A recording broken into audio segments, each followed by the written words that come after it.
It is Thursday, June 22nd, and welcome to the Just Baseball Show. I'm Peter Apple, and that's Arm Layton. And today, we are looking at why the 2022 NL and AL Cy Young Award winners and finalists are all doing terribly. We got to break it down because some of the best pitchers in the game have not been any good. And then, of course, we have Arm Layton's famous prospect report.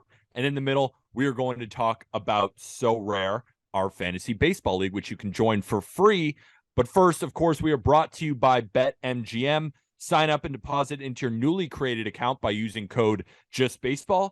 Download the BetMGM Sports app on iOS or Android, or visit betmgm.com. Place your first bet offer and receive up to $1,000 back in bonus bets if it loses. If the bet does lose, your bonus bets will be available once the wager is settled. Gambling problem? Call or text 1-800-GAMBLER. Must be 21 or older. Arm Layton is in London. Yeah. He said at the beginning of this episode, before we press the record button, that we're getting 90% of his brain, which is still much better than most people's brains, because it is midnight where he is. Arm, how's your brain? It's hanging in there, man. It's funny. Like, I always thought jet lag was like an overrated thing. I don't fly internationally very much. So it definitely is real. I was tired today. I got my nap in. I think I can give you guys maybe 95%, but I just don't be surprised if I misspeak, if I find a lapse on something. It might just be I'm a little bit deliriously tired here, but really excited to talk to you guys about the London series as it unfolds when I'm out here too. So that's going to be a lot of fun for those who may not know. Yeah, that game has already snuck up on us. Cardinals Cubs. That's going to be coming up in a couple days. I'm just excited to see British people take in baseball like that. I'm just like, that's going to be the spectacle almost more than the game. And Cubs Cardinals, like, it's not even the best product right now. We're giving them kind of a mediocre game. I want to see these people try to understand what's going on, because I know for a lot of people, it's probably going to be their first game. I do kind of want to respect both teams because over the full season, the Cubs and the Cardinals have not been very good. Cardinals slowly heating up. I know they just lost 3-0 to the Washington Nationals, but Chicago Cubs, they're just blowing smoke right now. Marcus Stroman is all over Twitter claiming he's the best pitcher alive, and he has been pitching incredibly, so we got to give him his shine. But the Cubs keep on rattling off wins. Another sweep of the Pirates, who are all the way down right now. I mean, the National League Central is an incredibly interesting division. And you said that you're going to give us 90% of your brain, which, again, is much better than most people's brains. But these American League and National League Cy Young finalists of last year are not giving 90% Arm. So just to recap, in the American League last year, Justin Verlander won the Cy Young with a 1.75 ERA over 175 innings, a 2.33 ERA plus, which, think about it, it's like WRC plus. So he was 123% better than the league average pitcher. Dylan Cease finished second in American League Cy Young voting, 2.20 ERA and 184 innings, 182 ERA plus. And then Alek Manoah, 2.24 ERA, 168 ERA plus in 196 innings. Now, Tony's been good. Framber, McClanahan, they're all good too. In the National League, Sandy Alcantara, 2.28 ERA in 228 innings, 176 ERA plus. Our best pitcher alive moving forward into this year. Max Fried finished with a 2.48 ERA with a 169 ERA plus over 185 innings. And Julio Urias of the Los Angeles Dodgers, 2.16 ERA, 175 innings, a 190 ERA plus, which led the National League. Let's start in the American League. Justin Verlander finished last year with a 1.75. This year, he is currently sitting with a 4.50 ERA. The strikeouts are down. The fastball velocity is down. He's not even striking out 9 guys per inning. His strikeout rate has fallen from 27.8% to 20.5%. The walks are up. All peripherals, they are not looking good for the reigning American League Cy Young Award winner. Arm, what's been your biggest takeaway from Verlander this season? Yeah, I think it's kind of the things you hit on there, right? I'm not gonna fully say the ship has sailed on someone like him this early. You got to give him more time. He's Justin freaking Verlander. But there's a point in time where age catches up, right? You were talking about that a few episodes ago. Father Time always seems to win. I don't know if that's now. It might be next year. It might be at the end of this year, or it might be right now. So like that's kind of what I'm trying to figure out right now is he finally slowing down, or is this a preseason injury? Because remember, he was a little banged up after spring training. Is an injury, kind of still lingering for him, and maybe he feels 100% a little bit later and gets his body going. That's what I'm trying to figure out. Obviously, we're not doctors. Obviously, we're not scientists. So like, we're not going to figure this out. But velo being down, strikeouts being down, and just a lot of the peripherals being rough, it is starting to become somewhat of a question. But even a diminished Verlander should be pitching better than this. The thing is, though, I feel like this guy lives off his four-seam fastball. Like, we talk about the curveball, we talk about the slider, those are the fancy pitches. But this guy has made a living with the 95-mile-an-hour four-seam fastball. Last year, that's what he averaged, and opponents hit 194 against it. This year, opponents are hitting 265 with a 385 xwOBA. So well above average contact quality. And it's down in velocity. It's a little bit down in spin.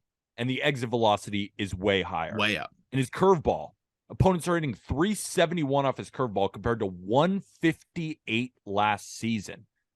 Opponents are just simply hitting the fastball. Induced vertical break is down.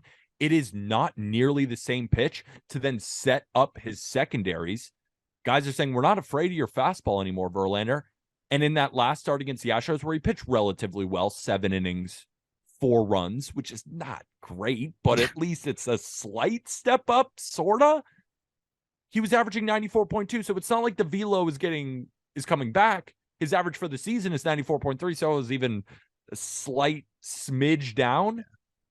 I don't know if he's going to get better, Arm. I don't know if he's going to regain velocity. But my one tribulation with trying to bash Verlander right now, he always gets it back. Yeah. Right? He just can get 97 in the 7th. It's clear, right? The fastball, it hasn't been the same. It's affecting the rest of his other pitches. Will he get it back? I think it's that simple. I think that really is how you got to dive into it too, because you're right. I mean, when we saw him dominate at times last year and through most of the season, it was with that four-seamer. You mentioned the induced vertical break. He's lost an inch of IVB, which, if you just lose the inch of induced vertical break, but your velocity is the same, then I think you're all right. But if you lose an inch of IVB and you lose a full tick, in terms of mile per hour, I think that's pretty much like losing 2 ticks on your fastball. So that's one big side of it. And I do think that that's a big reason why it's getting hit harder with all the numbers that you highlighted there. And then you look at the breaking ball, it's 1 inch less of vertical break. It's a little bit less hard. And I think that curveball was better when he was throwing it harder, more consistently, because it tunnels off of that fastball that you're afraid of. And I think you hit the nail on the head there. So he might regain it. He could regain the shape too. Like that's something that he can just adjust a little bit potentially, or this is a diminished Verlander, but still, even at 94, don't you feel like he should be executing pitches a bit better and still be somebody that at a diminished version of himself can still throw to a mid threes, a low threes? This is Justin Verlander we're talking about. He's still getting a ton of whiffs on the slider. I feel like we're just hanging on that though. Yeah. We're just hanging on it. At the end of the day, Father Time is undefeated. Like Tom Brady in his last season didn't look all that great. No. Aaron Rodgers at the Jets, everyone's expecting him to be great. They're human beings, right? We're just saying it's Verlander. He's going to get it back. He's going to get it back. Sometimes these guys don't get it back. Well, that's my question. Is this it? Is it now, or is that coming next year, or are we really watching it right now with Justin Verlander? Because couldn't you just see 2-3 starts from now, just 10Ks, velo's back, and we're like the biggest bozos of all time? Of course I could. Yeah. I would bet against that though. Yeah. I truly would, unless something crazy happens. That's because fair. Right, like we're early on in the season, right? There are guys who have 90 innings plus. This is not a Verlander where it's like, oh, he's actually, he's throwing 7 innings every game for the full season and he's sitting at 100 innings. Now is the time where it's starting to fall. No, this is how it started. And it's only getting worse. Yeah. So if I were to buy or sell stock, I would sell. I would just sell. It's not the Justin Verlander. It's not going to get any better. I'll hang on that. Okay. I don't think it's going to get any better. I think this is just what he is. I think he is a high 3s ERA guy right now. I think that's what he'll be at the end of the season. That's fair. So here's my follow-up then. If that's the case, what do the New York Mets do? Because I think Max Scherzer looks equally, if not more concerning in terms of his quality of stuff. And You want to know something interesting? what? I was listening to Don LaGreca and Michael Kay, and Don LaGreca was freaking out. They got a good caller. I know. And the caller said something really interesting. He was like, I think we expect the Mets to be way better than they are, when the reality of the situation is they're the 2021 Giants. They had that 101 win season was the outlier, right? Because they haven't really proved beyond that. They're off to a really bad start this season. Every single player on that team that year had an amazing year. And now, like, Pete Alonso, low-key is hitting 220. Yeah, Francisco he's been Lindor is hitting injured, 215. but I have Jeff seen him McNeil, tweaking his stance at the plate and stuff. Like he looks a little different. Yeah, he rushed back from yeah. injury. That's a weird thing too. But yeah, he has not been as good. If Scherzer and Verlander are not Scherzer and Verlander from a couple of years ago, and these bats don't show up, they're not making the playoffs. No way. Like, at this point, who would you rather be, the Giants or the Mets? It's not even close. Yeah, which is insane. It's insane. Let's talk So about another pitcher who I just don't understand. I kind of do, but I really don't. And I wish I had better analysis here for you, and I could try my best.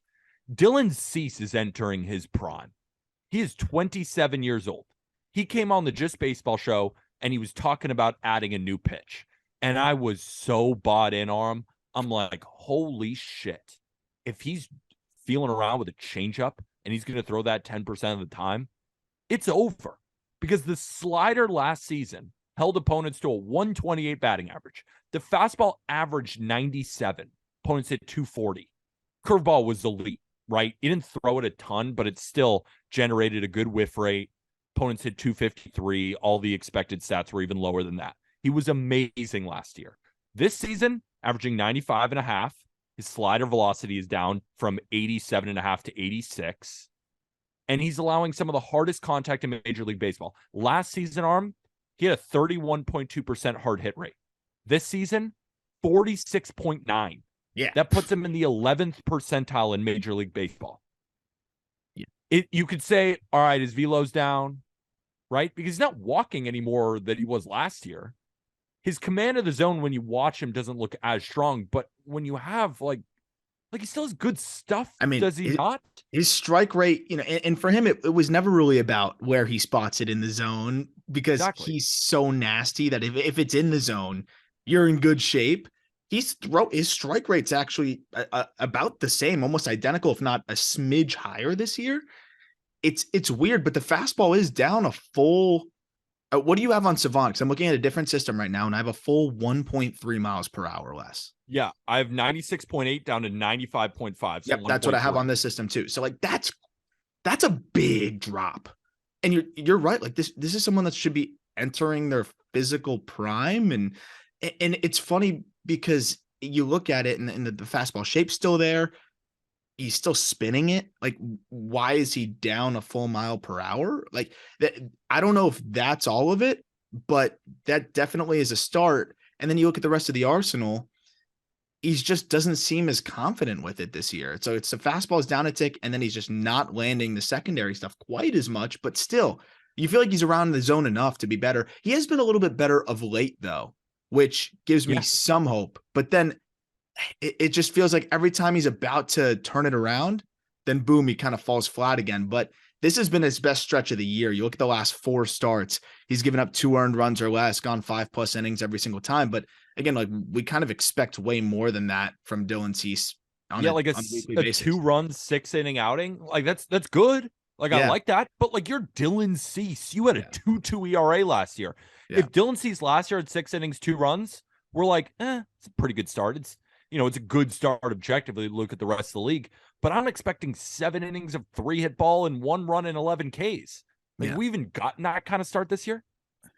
We've got the last 2, he's gone 5 and 6 innings of 2-run, 10 and 9 Ks. But yeah, we haven't really, even the games where he limits the runs, like he just has not really racked up the Ks. The best start of the year that we have so far from him is against the Astros. This came way early in the season. April, right? I think it was his first start of the season. Yeah, Six and a third innings. He gave up 2 hits, 1 run, 10 Ks. That's the that's best elite. start we've seen. He's been better again of late. You look at his last 4 starts, a 2.38 ERA, but 11% walk rate, 35% K rate's really good. I feel like it's just you're living on the edge with Dylan Cease. When he's walking guys, the fastball's down a tick, maybe not getting away with as many stranded runners. A few more balls are hit a little bit harder. Like you mentioned, the exit velocities are up. You're not going to escape those, left on base kind of situations all the time. And I think that's kind of what's happening to Cease. It catches up to him a little bit. He lives on the edge. So I still think that he's going to be better than a lot of the other guys that we're going to talk about here by the end of the season. And he's not as extreme, but I think he's relatively extreme just because we were expecting him to make a leap this year. Verlander, he's aging. We didn't think he'd be this bad, but we figured it's very possible he's not going to get better at 40. I didn't think he would. Dylan Cease is supposed to be getting better and better. Like that was supposed to be the bridge year to like his full breakout, right? Or that pretty much was his full breakout. Or and then he like takes the step back. Like that's like really puzzling. ERA? Like a 2.8 ERA, right? I mean, I get 2.2, like that's maybe not attainable, but I mean, be one of the best pitchers in baseball. That's what you are. Even if it was a low threes with like crazy strikeout numbers, I'd say, okay, like love that. He's still good. Like, but it's just a little bit different. So I think he's going to get back there. I'm not as worried about him as some of the other guys we're going to discuss, but yeah, I was excited to see the changeup too. And it seems like he's kind of just abandoned it. Yeah. That was something that maybe he wanted to try going into the offseason or going into the season, but he's only thrown it 50 times this year. So I think it's trying to get back to what was working last year, and that maybe wasn't the plan originally, and now just trying to get everything rolling again. But I'm shocked by the lack of whiff across his entire arsenal. It just doesn't seem like that would be the case with somebody like him. Well, with all due respect, at least he's in the major leagues. Alek Manoah finished third in American League Cy Young voting last year. He's 25. 6.36 ERA. He is still down in the Florida Complex League. His hard hit rate spiked. Strikeout rate plummeted. Walk rate doubled. By expected ERA, he was in the third percentile, making him one of baseball's absolute worst pitchers. Four-seam fastball velocity, down. Sinker velocity, down. Slider velocity, down. Spin rates, down. Changeup, down. Everything down. Can talk about a lot with Manoah. What happened? I hate to say it, Arm. When I watched him, he looked completely out of shape. Yeah, it's fun. It's ironic, man, because when I first kind of heard that discourse, I was like, that's so lazy. It's so lazy in the beginning, but it seems like watch him. He looks gassed. He does, and he's not the only one that had that acclimation process. But the problem is he never got acclimated.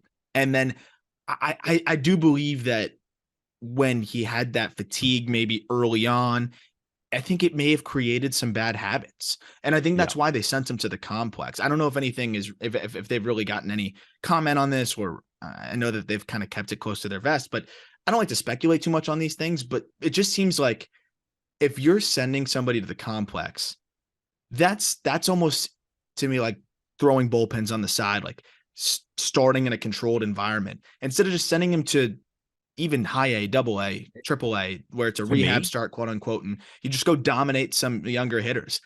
To me, it was this guy's mechanics have maybe broken down a little bit, dealing with fatigue from start to start. And we got to recreate some better habits again. I'd have to delve a little bit deeper into the video, but I definitely saw that in some of the starts where you could see the release point starting to be inconsistent. You could see the mechanics getting a bit lazy and tired, and that breeds a lot of bad habits. And I think that's why they've got him in such a controlled environment now. So that might explain some of the head scratching stuff when we're trying to figure out what in the world happened to a 25-year-old who just turned 25. It's like quality of stuff and just ability to miss bats after what we saw last year. Well, what I will say is that I watched a lot of Alek Manoah this year because I faded him a lot. Yep. Yeah. And I'm also on a 1-for-15 betting streak, the worst of my life. So I'm not saying I'm anything special, but what I can say is that I've watched Alek Manoah plenty this season. And I don't say that lightly. Like, you don't hear me ever saying like, oh, this guy's out of shape or anything like that. No. Arm, it looks like he's running a marathon on the mound. Yeah.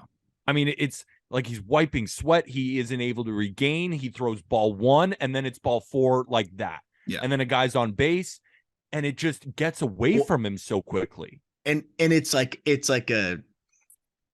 compounds almost because that's the point, because it's like ball 1, it's over. Like if he's not starting with a strike and like then pounding the zone, because when he starts with a sinker low and in and he gets a swing and miss and he goes slider, it's 0-2, he finishes guys. Like you can see it's there. But ball 1 up in the zone, like if he throws a sinker out of the zone, ball 2, then it's like, then he's got to throw a cookie fastball, gets pelted, runner on first, runners on base. And then it's just a merry-go-round. And then he gets tired. And it's a long inning. Yeah, you're dealing with the pitch count. And not only is he dealing with the pitch count, or the pitch clock, excuse me, he's also dealing with probably the longest innings he's had, because last year there weren't that many long innings. He had a 2-2 or whatever he had. So now you have longer innings at a higher tempo and a more rapid tempo. And it's pretty easy to see how even someone that may not even be way out of shape could start to struggle with their, just endurance and ability to, they're just the overall stamina on the mound. Then you see Manoah, and it can kind of make some sense. Again, I really thought it was lazy at first, but then you watch and it's undeniable. It's very clearly something that was holding him back. Is it the whole story? Maybe not, but it definitely was part of it. And it's tough, but the good news is Manoah can, kind of get himself back into shape, get himself in a position where he's more used to that pitch clock and get rolling from there. But man, the Jays need him. Tell you that the Jays need him, and it's going to be interesting to see what his timeline is. But that's definitely the most surprising story of all of the pitchers we're going to talk about. Probably. I mean, there's one other that I think is pretty baffling, who just also sucked today, but as we're recording this, but I'd say Manoah, given that he's at the complex, is probably the most surprising story. It has to be.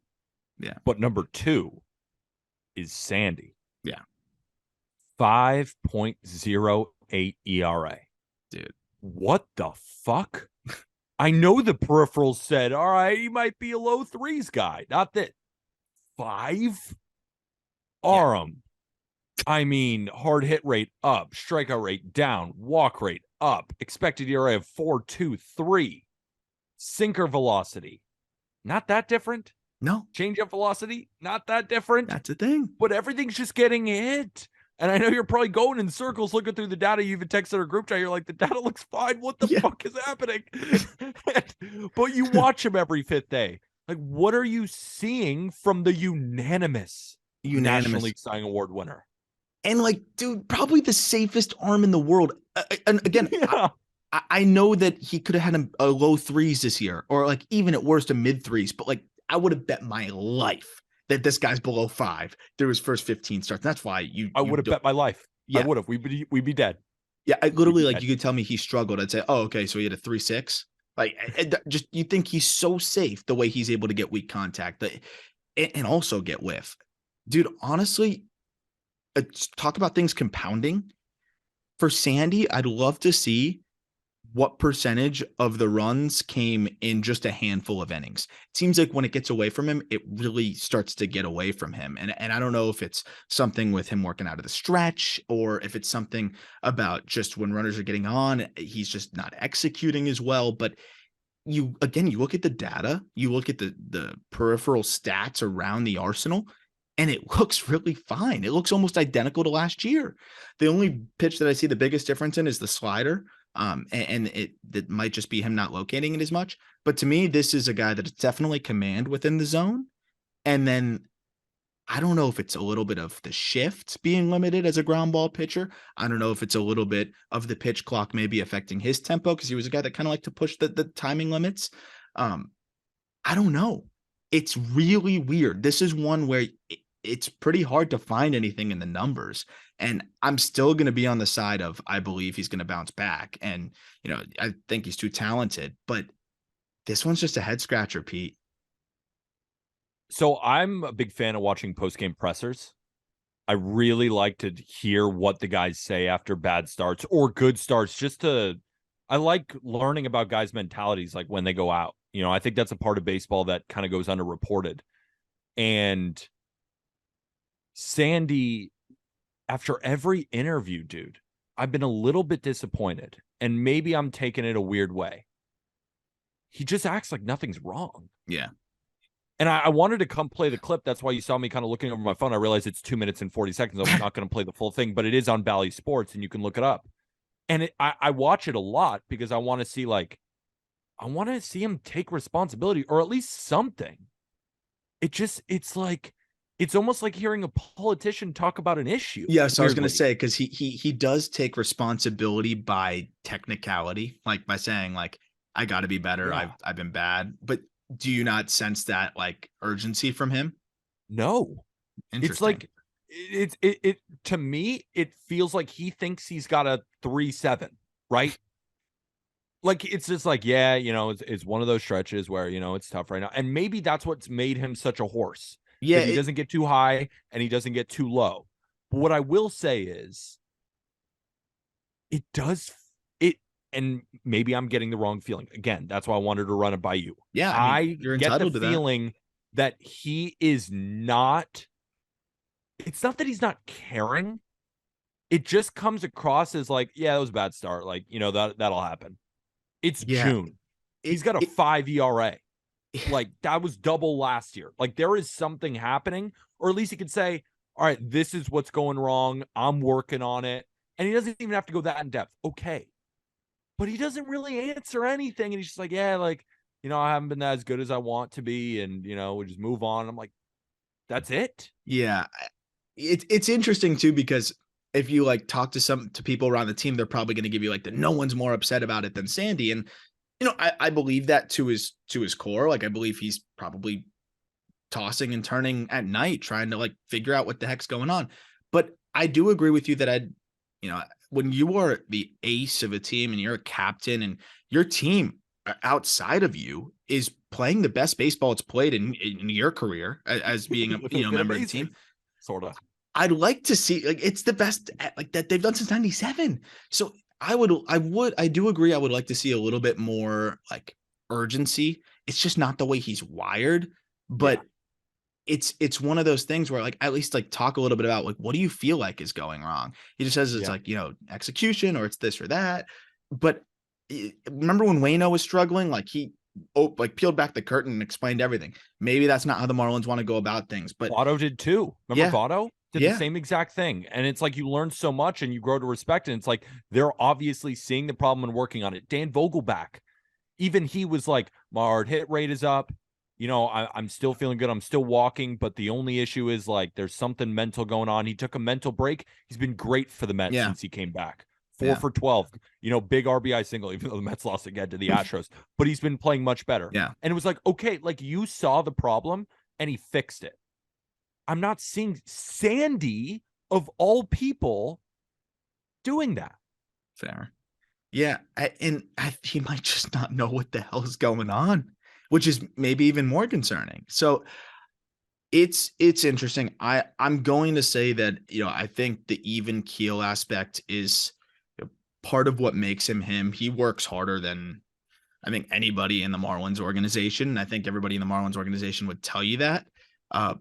I do agree that there's like a level of you want to see a little bit more like urgency and fire from your leader, but maybe at the same time with a bunch of young guys and a lot of big personalities, maybe it's good to have that stoic, even keel leader. The last thing I'll mention on this then is like Garrett Cole, when he goes through his rough patches, do you see that anger and like urgency from him? That's kind of what you want to see from but I also an underperforming star. Is that what you're like kind of feeling there? To be perfectly honest with you, I don't really like hearing Garrett Cole talk. He's mad. He's mad, but like, he's always been a little strange with the media, but you can tell he cares. And he just has a kind of a weird way of going about it sometimes. He's like some of his answers, I'm like, all right, okay. I've grown to actually love Garrett Cole though. He's hilarious. Yeah, he's just kind of he's a little bit like the figure waving for Jose Caballero or Calabero. How do you say his last name? Caballero. Jose Caballero. Yeah. All those antics there, and he's shoved against the Mariners. I mean, he's been fantastic this season. But yeah, I mean, he's not a guy who I really always want to hear talk. But I agree with you. No matter what he says, you can tell he cares. The emotion's there. I think that's maybe the main point of saying it. It's not about what he's saying; it's how he's saying it. Yeah, because I promise you he cares, and that's the thing. Like he takes Yeah, Yuri under his wing, he picks him up from the airport. Like he's kind of taken that maybe I leadership expect role. too much from him, not Yeah, in a bad way. like and the other interesting thing is even like community events. Like from what I've been Yeah, told by like Jeff Conan was telling me like that he's the first one of the community events, like doesn't miss one, does all these things. So I do think that there's like this aspect of it that's like, okay, you are the leader of this team that is succeeding for the first time ever, and you are struggling mightily for the first time really since you've been this lights out starter. And I just think it's uncharted territory for him. But I am very interested. Like I am going to be tuning into kind of every time they talk to him now because I do want to see what he says because I agree with the approach of downplaying it and saying, trying to keep it even head. But at this point now, it's like, okay, we got to figure out what the fuck's going on. If I have to go, throw a bullpen with sense, I don't know. Like, but you should be honest and say, like, this is beyond me. I never thought this would a little bit of like shock that this is happening. And I know he's shocked. It's just I do agree that there's at least that level of does he realize how shocking this is? And I know he yeah, does, but you don't read it on him. And maybe that's a good thing, though. could be. And one start, okay, you can give that answer. Two starts, okay. 5.08 ERA in June, something's going on. Mm-hmm. Something's going on with Max Fried. He's injured right now. He's got a 2.08 ERA in 5 starts. He was shoving before he Yeah. got hurt. He Yeah. just got hurt. Julio Urias, Dodgers. He's now hurt again.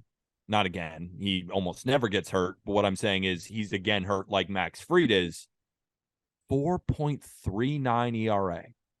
Julio Urias, if we're talking about Sandy has been consistent, there's been few pitchers in Major League Baseball as consistent as Julio. Yeah.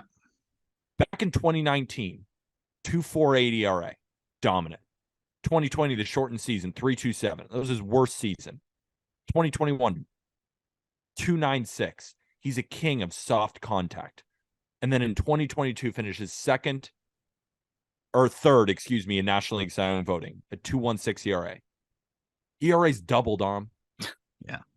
ERA's doubled. Hard hit rate is a little bit up. Strikeout rate is a tad down. Walk rate is actually better. Ground ball rates are fine. Velocity looked fine. He's a tough one. Again, he's a little bit similar to me in Dylan Cease, but I'm almost more confused. Like, that's why a lot of these guys are a little bit baffling because there's not anything to me that shuts us in the numbers, right? Where you're like, oh, well, his velocity is down, or like his walk rate is way up, or you look at some red zones, his command has been up. I can't really find much. I just think he hasn't been pitching that well. And like, Yeah. I hate to have that kind of analysis. It's just like, have you seen anything that is glaring with Julio where you're saying, all right, yeah, here's the problem? Because I've watched plenty of his starts. It's like that fastball that used to get by the guy is not getting by the guy. The Yeah. curveball that he was throwing at the bottom of the zone, still at the bottom of the zone, is just getting hit. It's very confusing.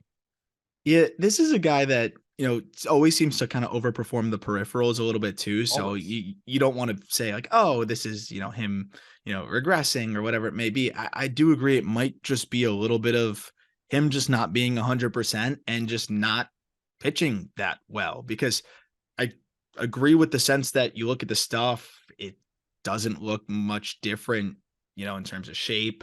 Even the whiff numbers in terms of like in the zone and things like that don't look much different. The strike numbers are slightly down, especially on the fastball. And normally, he commands the fastball really well. And it's another guy, fastball, Fastball's been his curveball. issue. And Yeah. the curveball tunnels off of the fastball really well. He repeats the release point well, or at least makes it look like it's coming from that same spot. He's commanded the curveball well this year, but the fastball hasn't quite been there the same way. And the changeup hasn't really been there either. So I think for him, it's really just command. And I think he's going to be fine. Oftentimes when you're injured and you have a little bit of, something going on, it can throw off that command just a little bit. And you talk about how consistent he is. I really feel like once he's kind of back to himself and healthy again, he'll be just fine. I think there was a level of like maybe pitch that final start. He was very obviously hurt. He leaves the game after giving up like 4 home runs and his velo was down. He's missing his spots. You remove that start, I think the numbers look, not as bad. I think he had 2 other bad starts over the course of the season before he went down, but probably doesn't look as bad. He did have some really good starts before that. I do think that it's might be injury dependent with him more than really any of the other guys that we're going to really talk about. Couldn't agree more. I think if I was ranking these guys from least worried to most worried, Julio Urias would be the guy who I'm least worried about. Yeah. Would you say so? Or who are you least worried about from these guys? And then who are you most worried about? Yeah, I would say, injury aside, because technically speaking, I guess I'd be more worried about the one guy that's like evidently hurt. But in terms of just pitching and looking at what we've seen, I'd say Urias I'm the least worried about. Then I'd say Cease, which is crazy. Like you're saying you're most worried about Cease? No, I'm second least worried about Cease. Okay, yeah. I was not that worried about Sandy before this last start. I wasn't, but this one against the Blue Jays, it was concerning. But he does that thing where like he has the horrible inning, the start's scrapped, right? He's given up 5 runs, 7 hits, and then he'll close it out with like 3 scoreless and give you 6 innings of like 5-run ball, which is not good. But it wasn't like he limps to the finish line. It just gives you 3 quick innings, and you're just like, what is going on? So. Yeah. I see him still doing it, like you still see the flashes. So I'm definitely not as concerned about Sandy as like Manoah. I'm going to say I'm more concerned about Verlander physically, I think, than Sandy too. Yeah. So I think it goes for me, and I think you're probably going to be very similar, if not the same. Yeah. From least concerned to most concerned, it would be Urias, Cease, Sandy. Yep. And then Verlander, Manoah. Yep. That would be did exactly, I forget one? No, well, Max Fried. Oh, Fried. Well, he gets cast aside. Fried was great. He just got hurt. And he was insane when he was fine. He just got hurt. What are you going to do? Do you want to talk about Aaron Nola? Finished 4th. He's got a 4.66 ERA. The thing is with Nola, I think he's totally fine. He had a velocity dip early on in the season, and it was kind of worrisome there. Yeah. But in his last start, and we're recording right before the Braves game, velocity was back up. He's given a lot of 2-strike home runs. I've watched a lot of Aaron Nola this year. A lot of just like, what the fuck, dude? Yeah. I know Phillies fans are probably concerned too, because it's like, what are you doing? Like, he doesn't have those put away stuff anymore, but it looked like a diminished stuff. Stuff looked like it was back in his past couple of starts. Of course, Aaron Nola's the king of his expected ERA, his Sierra, all that kind of stuff is a full run lower. And it's because the OGs, he doesn't walk anyone. It's the OG guy. Like the OG. The just baseball OGs, they know about the old Aaron Nola expected stats versus regular real like the actual stat debate. Well, like that's got to be like just baseball show episode like 6. Literally project the plate. Yeah. But to your point, there was a stretch of starts where like 5 or 6 consecutive starts where the fastball it averaged 91 miles per hour. Now the last 4 starts, he's averaged 93. And on the last start, highest average velocity of the year. I know he wasn't perfect. He went 6 2/3 at the D-backs of 4-run ball, but 9 Ks, 1 walk, I think is a good sign. Yeah. Hardest of the season at 93.4. I agree. I think Nola is probably the one guy that we've discussed. Maybe Cease you could include in this too. That is kind of heading like this.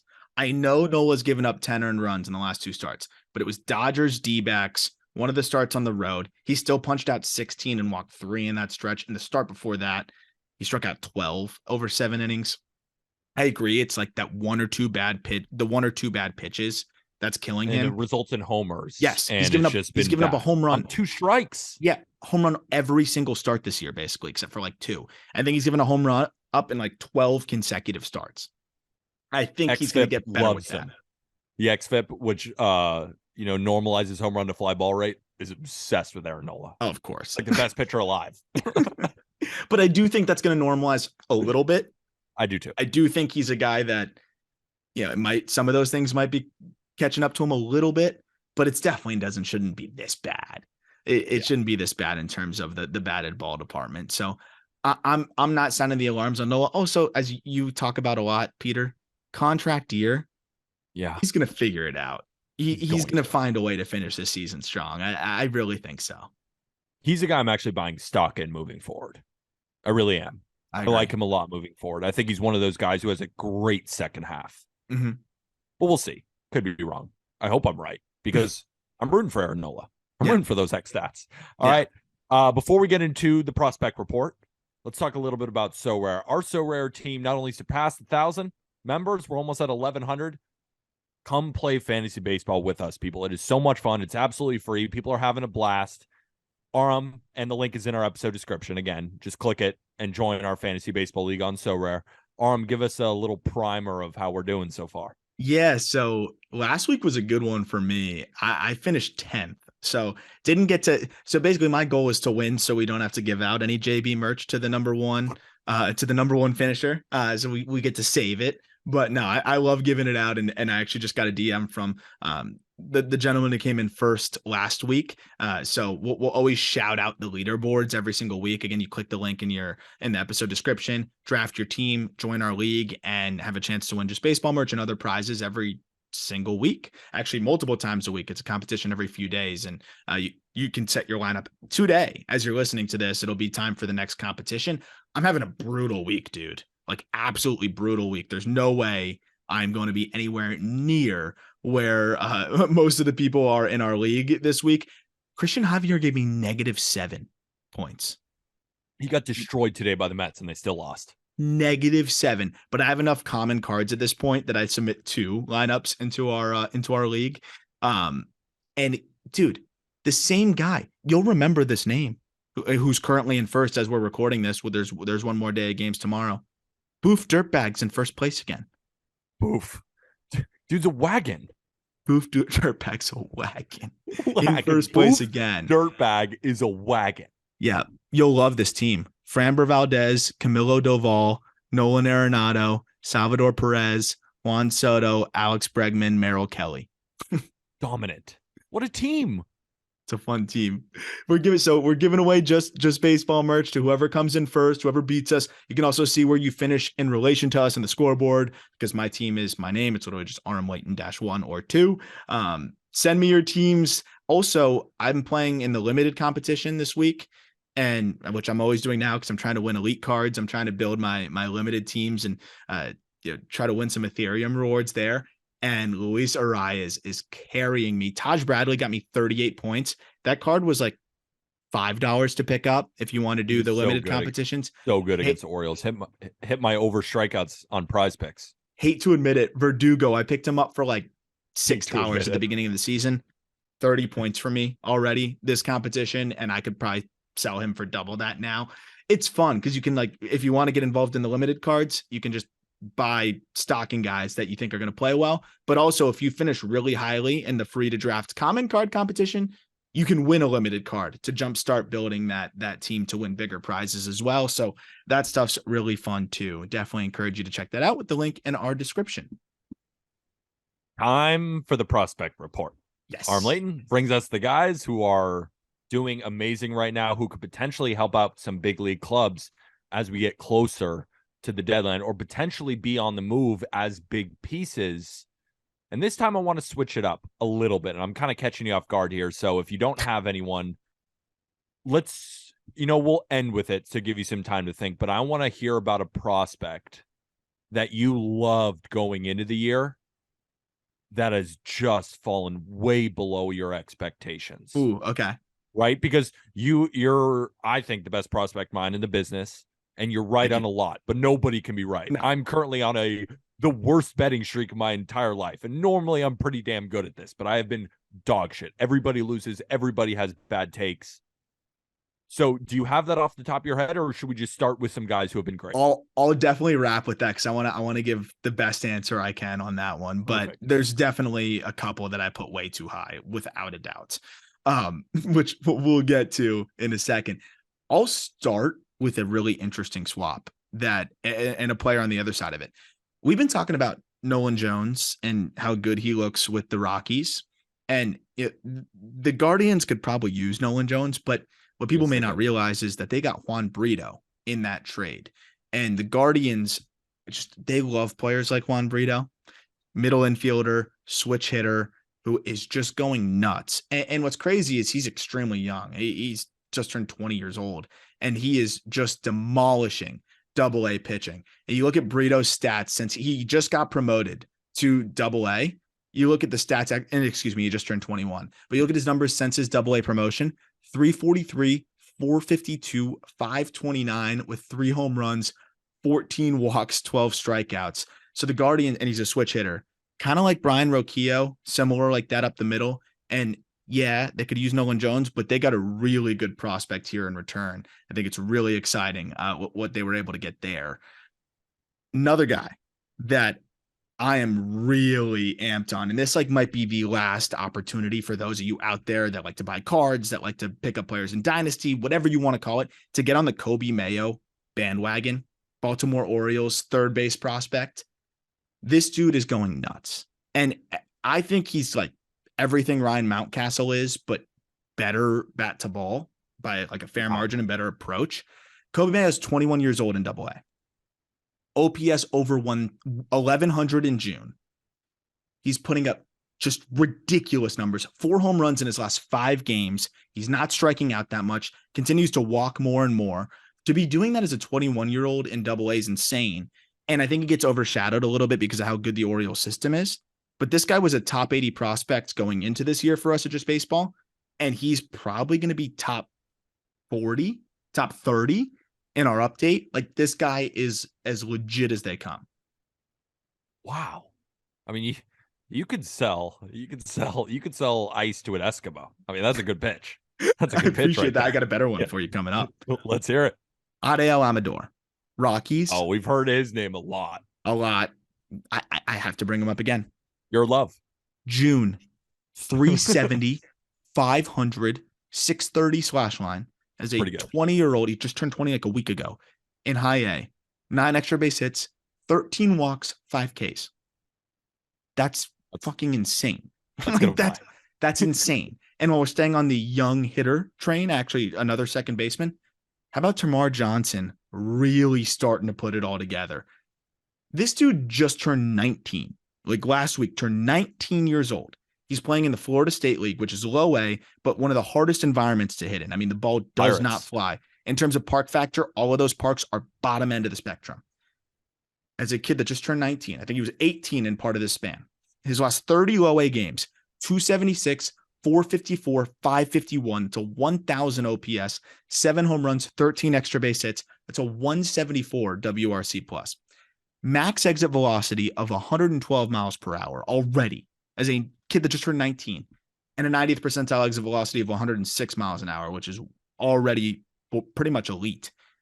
Termarr Johnson is already starting to show us that he could have special offensive upside. He's got to, cut down on the swing and miss, but as a 19-year-old in low A, like, not that worried about that. So that's another bat I'm really excited about. And then I have a couple arms as well for the Pirates, though, because like he was, we made our bet on Jackson Holiday, which is still one of my favorite bets of all time, the most electric cash I think ever, because betting on the MLB draft is just so much fun for us. It's so fun. And we got Jackson Holiday plus 1,100, but there was so much buzz, and the reason Jackson Holiday dropped to plus 1,100 was because a lot of people thought Termarr Johnson would go number 1 because they thought he had a special bat.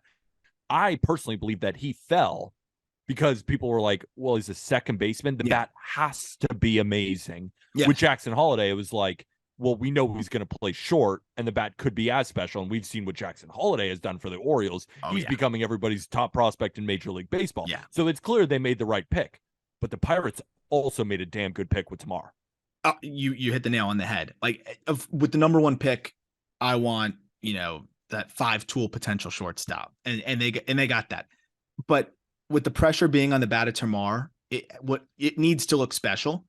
And I haven't seen many 19-year-olds and 18/19-year-olds do what Termarr Johnson has done with the bat already in terms of exit velocities, in terms of some of the home run swings he's gotten off already in that league where the ball does not fly in the Florida State League at all. It's pretty remarkable. And then I'm going to shout out a New York Yankee for you, Peter. Drew Thorpe New York Yep. Yankees, second round I'm pick, hearing good 2022 draft. things. He's been awesome. Yes, he has. 21 consecutive scoreless innings Mm-hmm. in high A, 27 strikeouts, 4 walks, 9 hits across that span. He was kind of known for the changeup, but what's been interesting with Thorpe is he's been throwing this kind of gyro cutter, which is similar. Like Graham Ashcraft throws that gyro cutter when it was working for him. He was discussing. Class A kind of has that gyro cutter / slider. Thorpe, it's not as nasty because it's 84, but it still has that same movement profile. Late bite, looks like the fastball till it's not. So you got fastball at 92, this gyro slider / cutter that don't kind of in the slutter department where it looks like the fastball till really late is a ground ball machine. And then he mixes in that changeup that was what so many scouts loved about him. So now he has this other wrinkle that people weren't expecting. If you did a redraft now, I think he goes in the first round. 22 years old, just dominating those high A hitters. He's got to be promoted any day. High ground ball rate, good swing and miss, pounds the strike zone. Thorpe's going to be a really solid middle of the rotation arm, I think, and has the floor, at least to me, of a back end arm. I don't want to move on because he's a Yankee. If you have anything else you want to add. No, I don't have much to add. I just know that, when I'm on Yankee Twitter or when I'm talking to people, Drew Thorpe is a name that comes out and people are saying he might be the best overall pitcher in the Yankees system right now. Like there's a lot of high-end arms. There's a lot of guys with potential, but they haven't seen a guy who's been as effective as Thorpe has this season in the minor leagues for them. So, which is exciting because the Yankees, they don't develop pitching. Like the last one is Luis Severino. That's not even going well. Like I keep hearing all these Yankee fans being like, well, we developed Aaron Judge and we developed Severino, but we haven't developed anyone since. Like, yeah, we developed Severino for like a season and he hasn't been good at all this season. And he's been hurt for a lot of his career. Like, I get it. There's a lot of potential there, but it's not like we can hang our hat on being like, yeah, Luis Severino was this incredible development by the Yankees. Just the bottom line. So I'm excited to hear about any arm because we've been hitters have come up the pipe. Yeah. Like, we know about Spencer Jones. We know about Jason Dominguez. We know about Peraza Volpe. We know, Volpe's been fucking horrible, but that's for another time. A lot of these guys, like the Yankees, are able to do this. Pitchers, Phil Hughes, Jabba Chamberlain. What are we doing? That's why I loved the Thorpe pick because it's like you don't need to develop that guy. He'll develop himself. And that's exactly why I thought he was Montgomery, I guess. Yeah. But that was a guy that kind of develops himself. Like he's just a pitchability guy that like figures himself out. So I think this is a similar type guy that's going to be a really solid, high floor arm. Last guy I want to mention, and total opposite type of pitching prospect, but holy crap, has he been as electric as anybody I've seen in the minor leagues? Connor Phillips.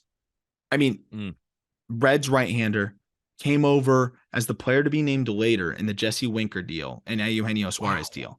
So looking really good because I think he's right now the best pitching prospect in the Red system if you graduate Andrew Abbott. His last 6 starts in Double-A. He's also, by the way, the minor league strikeout leader now. His last 6 starts in Double-A, a 2.48 ERA, a 2.48 FIP. In 32 2/3 innings, he's punched out 57 and walked 7. That's a 42.5% K rate, 5% walk rate. He's had in his last 6 starts, 3 of which have been at least 10 Ks, 2 of which have been at least a dozen Ks, and the highest being 13 Ks. He has disgusting stuff. Fastball up to 99, almost touching 100. Slider is nasty with late break, has a good curveball as well. It's just about commanding the rest of the secondary stuff. But Phillips just turned 22.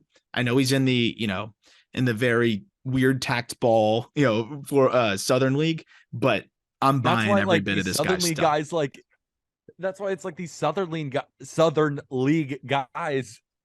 I don't know what to take away from it. They're playing with like a sticky ball. I know. But Abbott, they brought up to triple, look great. Bring him up to the bigs. He looks awesome. They please get Connor Phillips the fuck out of the Southern League. If they do that and he looks, I think he's going to look just like this in AAA. Like I think he might be better than Ben Brown, and Ben Brown has had some adjustment pains with the Cubs, going to AAA, but he is also shown to get plenty of whiff on the fastball too. I think Phillips will. Please get him out of that league.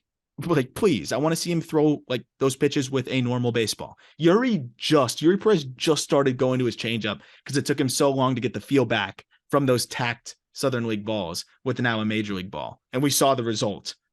We saw the result the other day against the Blue Jays. Please don't fuck with him. Let him use a regular baseball. All right.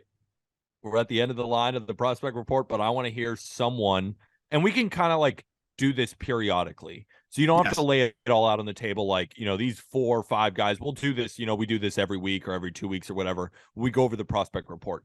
Who's a guy right now who you feel you ranked way too high and is just falling below expectations? Okay. I'm scrolling through the list right now, and there's a couple. Curtis Mead's been hurt, so I won't count him. Brandon Pfaadt, I had Brandon Pfaadt ranked ahead of Gavin Williams. I had Brandon Pfaadt ranked ahead of Zach Neto, even though we hadn't Zach Neto really high. I think everybody had that. But I would say Brandon Pfaadt, Spencer Jones, he's looked good. Just stick with one for right now. We'll keep doing this over the time because maybe Spencer Jones bounces back. I got it. Okay. Owen White. Owen White. I know he just debuted, but dude, he's been brutal compared to what I tried to sell him as. Owen White, number 42, Texas Rangers. He doesn't look anything like what I wrote him up as. I think I don't know if the stuff step back, like the fastball velocity's down, the quality isn't as good, but it doesn't matter. I described him as like a really solid chance at a 4, maybe a 3. And right now they're using him as a swing man barely. So Owen White might be one where I give him a little bit too credit across the arsenal. Still early. Let's hope. No, I'm serious. Like, it's still early. Yeah. I mean, how old is he? 24? 23. But still, I put him up there. Like up there. I put him ahead of Hunter Brown. That's an L. That's a little high. That's an L. That's an L.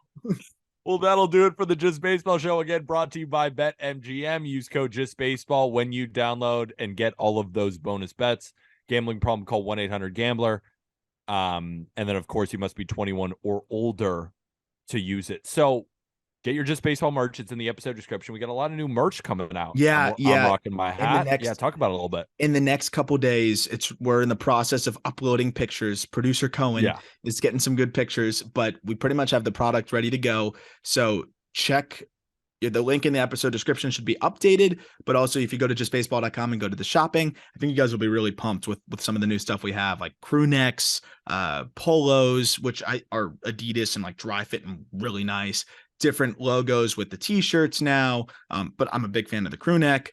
We got quarter zips, we got flags, like we got everything now. New distributor, we got good stuff. Very pumped about it. So there's a bunch of different things and a bunch of different colors to check it out. So really appreciate the support. And if you enjoy the new merch, let us know. And obviously we're giving some out too with Sorare. We'll probably do a giveaway on Twitter as well sometime soon as well. But yeah, best way to support us. And we're really excited about the new merch. I think it's a big upgrade. So make sure to click that link to get the merch. And of course, join our fantasy league for free in the episode description by clicking the link and downloading the Sorare app and joining our Just Baseball Fantasy League. But if you don't want to play fantasy baseball, you don't want to get merch, you don't care about BetMGM or gambling, no worries. All right. If you could just rate and review 5 stars, it helps out this podcast. Leave a written review, whether that be on Apple Podcasts or just hit the 5-star button wherever you listen to your podcasts. That's Aram. I'm Peter. And with that, thank you, everybody.